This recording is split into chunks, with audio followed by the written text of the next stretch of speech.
రాకాలోకంకి స్వాగతం. 2024 చాలా ప్రత్యేకమైన సంవత్సరం. దాదాపు 63 దేశాలలో ఉన్నటువంటి దాదాపు 300 కోట్ల మంది ప్రజలు ఓట్లు వేయబోతున్నారు. కొత్త ప్రభుత్వాలను ఎంపిక చేయబోతున్నారు. 63 దేశాలలో ప్రభుత్వాలు మారబోతున్నాయి. అయితే ఈ 63 దేశాలలో ఇది ఎలక్షన్ ఇయర్గా భావిస్తున్నాయి.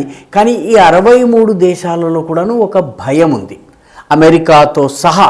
అదేంటంటే ఎన్నికల ఫలితాలను, ఓటర్ల మెదళ్లను ప్రభావితం చేసేటటువంటి ఒక ఇంద్రజిత్తు మాయాజాలం పనిచేస్తుంది.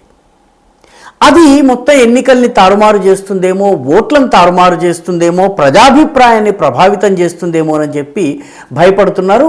దానిని కొందరు నిపుణులైతే డిజిటల్ ఫ్యాంటనిల్ అంటున్నారు. ఫ్యాంటనిల్ అనేది కొకైన్ కన్నా, మ్యారియువానా కన్నా కూడాను ప్రమాదకరమైనటువంటి, ఎక్కువ మత్తెక్కించి మెదడును పాడు చేసేటటువంటి మాదక ద్రవ్యం.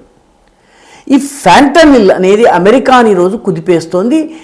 ఈ సోషల్ మీడియా యాప్ ఏదైతే ఉందో దీనిని డిజిటల్ ఫ్యాంటనిల్ అంటున్నారు. అంటే దీనిని వాడటం మొదలు పెడితే దీనికి పూర్తిగా అడిక్ట్ అయిపోతారు. ఇది 63 దేశాల ఎన్నికల్ని ప్రభావితం చేసే అవకాశం ఉంది అని చెప్పి భయపడుతున్నారు. అమెరికా కూడా భయపడుతుంది. అందరూ భయపడుతున్నటువంటి ఆ డిజిటల్ ఫ్యాంటనిల్ పేరు టిక్ టాక్. ఈ టిక్ టాక్ పేరిట ఈరోజు ప్రపంచంలో రాజకీయ పార్టీలు, వివిధ దేశాలు, అక్కడ ఉన్నటువంటి ప్రజాస్వామ్య వ్యవస్థలు భయపడుతున్నాయి. ఎందుకంటే 15 సెకండ్ల వీడియోతో వార్త చెప్పకుండా రాజకీయాన్ని ప్రభావితం చేసి మెదళ్లను, మస్తిష్కాలను ప్రభావితం చేసే కంటెంట్ని వినోదం రూపంలో వాళ్ళు పెడల్ చేస్తున్నారు. మామూలుగా ఫేస్బుక్ రోజుకి 49 నిమిషాలు చూస్తే, ఇన్స్టాగ్రామ్ 51 నిమిషాలు చూస్తే, 98 నిమిషాల పాటు టిక్ టాక్ చూస్తున్నారట ఈ దేశాలన్నింటిలో కూడా. అంటే నిజానికి టిక్ టాక్ను నిషేధించాలని ప్రయత్నించినటువంటి జో బైడెన్ 2022లో టిక్ టాక్ను నిషేధించాలని ప్రయత్నించారు. 2023లో అమెరికన్ కాంగ్రెస్ టిక్ టాక్ అధినేతను పిలిపించి ఆయనతో మాట్లాడి అనేక ప్రశ్నల్ని లేవనెత్తింది. ఇప్పుడు అదే అమెరికాలో అదే జో బైడెన్ టిక్ టాక్లో తను కంటెంట్ ఇవ్వడం మొదలుపెట్టినట్టుగా ప్రచారం చేస్తున్నాడు. అమెరికాలో ఉన్నటువంటి అన్ని పార్టీల రాజకీయ నాయకులు ఈరోజు టిక్ టాక్ని వాడుతున్నారు. ఎందుకంటే అమెరికన్ జనాభాలో దాదాపు సగం, అంటే 17 crore పాపులేషన్ ఈరోజు టిక్ టాక్కి బానిసలు. కాబట్టి టిక్ టాక్ అమెరికా ఎన్నికల్ని ప్రభావితం చేస్తుందేమోనని భయపడుతున్నారు.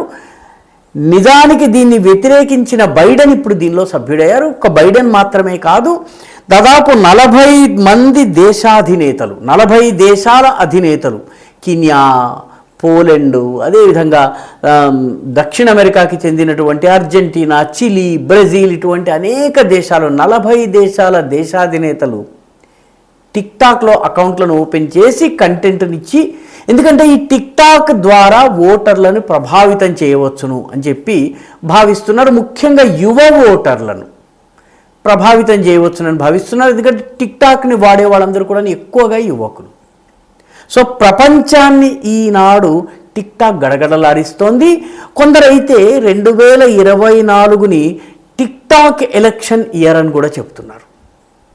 తమాషా ఏంటంటే ఈ టిక్ టాక్ అందరూ భయపడటానికి కారణం ఏంటంటే, ఒకటి ఓటర్ల మెదళ్లను ప్రభావితం చేస్తుంది, రెండోది టిక్ టాక్ని కంట్రోల్ చేస్తున్నది బైట్ డాన్స్ అనేటటువంటి కంపెనీ.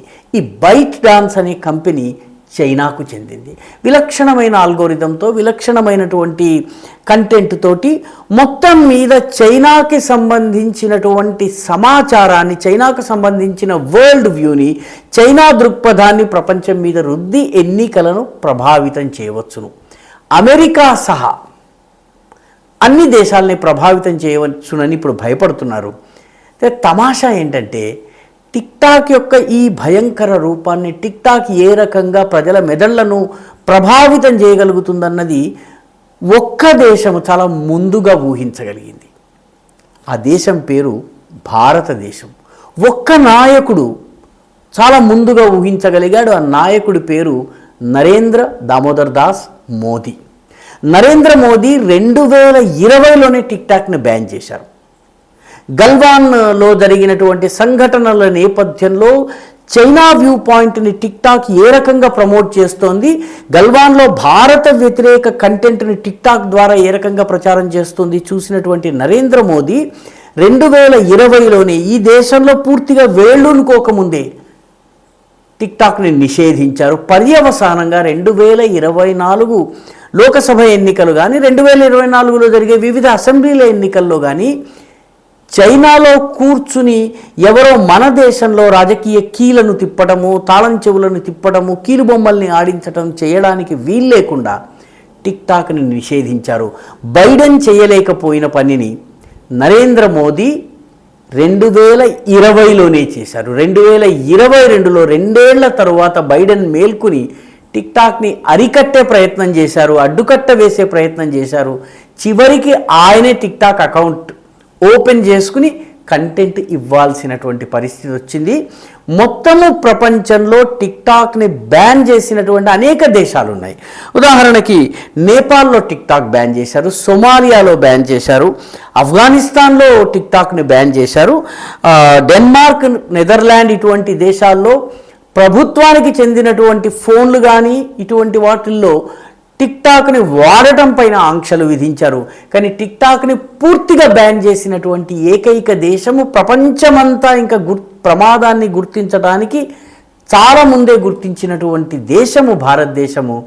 టిక్టాక్ని 2020లోనే నిషేధించినటువంటి నాయకుడు చాలా దూరదృష్టితోటి టిక్టాక్ ఎలాంటి గేమ్స్ ఆడగలదో గుర్తించి అప్పుడే బ్యాన్ చేసినటువంటి వ్యక్తి నరేంద్ర దామోదర్ దాస్ మోదీ. అందుకనే ఈరోజు ఇండియన్ ఎన్నికల పైన టిక్టాక్ ప్రభావము ఏమాత్రమూ లేదు. ఈ వీడియో మీకు నచ్చినట్టయితే లైక్ చేయండి, షేర్ చేయండి, ఈ ఛానల్కు సబ్స్క్రైబ్ చేయండి. మీ అభిప్రాయాన్ని కమెంట్ల రూపంలో తప్పనిసరిగా పంపించండి.